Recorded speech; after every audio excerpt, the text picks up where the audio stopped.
All right, we are now in the interior of 4060T, the 2000 Fleetwood Prowler. Starting in here in the bedroom area, you have storage in your cabinets and drawers around the bed area. There is a light directly above the bed in the center there that will have a switch on the light itself. You do have a nice sized bed inside of here, and then there is a little tip-up area with storage underneath, and that is your freshwater tank there, the tank I was telling you about earlier that stores your fresh water to take with you on trips. You have a little door that will slide over to give privacy in the bedroom area. You have storage in your cabinet here and storage down here in the cabinet down below. There's miscellaneous 110 outlets throughout the camper, like down here on the floor. To the left of the entry door, this is your switch that controls your slide out. That will be the slide right here that comes out to extend the size of your camper.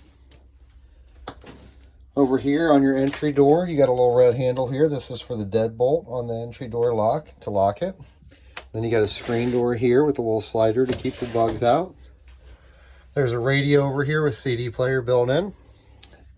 Storage in the cabinet down there, and the fire extinguisher over there to the left of the cabinet.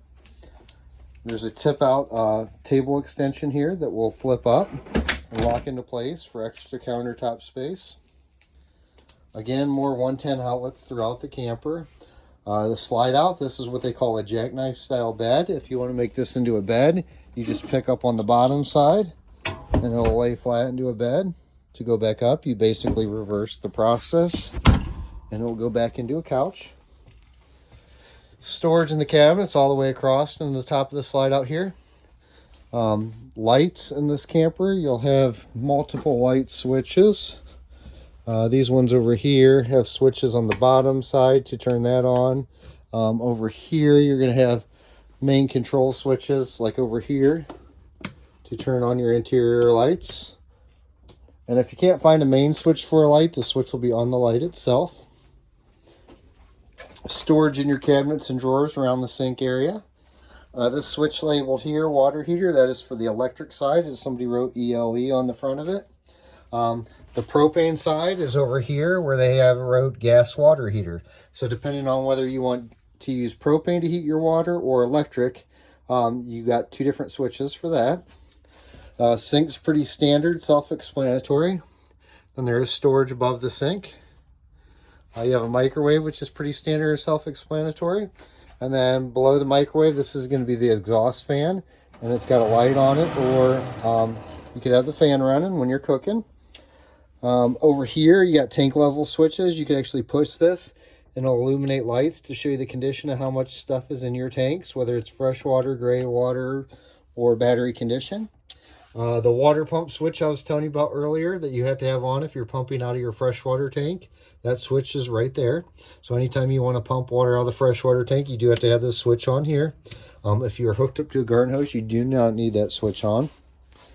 You have a 3-burner cooktop. This lid will kind of flip back and out of the way. And then you have your 3 burners here. It does have an igniter here, so when you want to light each burner, you do have to turn this. But you'll pick whichever burner you want to use, turn it to the light position. While it's in the light position, you'll hit your sparker until it ignites. To light the oven, you do have to do that manually. In order to light the oven, you are going to turn this to pilot position. You're going to depress the knob. While the knob is depressed, you're going to reach down to the very bottom in here, all the way in the back, and light the pilot light. Once the pilot light stays lit, you could come back up here and turn your knob to desired setting, and the oven will light up and get up to temperature. Tabletop will drop down into a bed. You could take that down, and it'll rest on these little ledges here underneath the cushion. Then you take the back cushions off and lay them on top to fill the void and make it into a bed. Refrigerator has 2 buttons on it right here. First one is on off, pretty self-explanatory. And then the second button, if it's out, will run the refrigerator on propane. If it's in, we'll run the refrigerator on electric. If it's in, it also puts it into the auto mode. So if you're plugged in, it'll run on electric, and then if you unplug, it'll automatically switch it over to propane.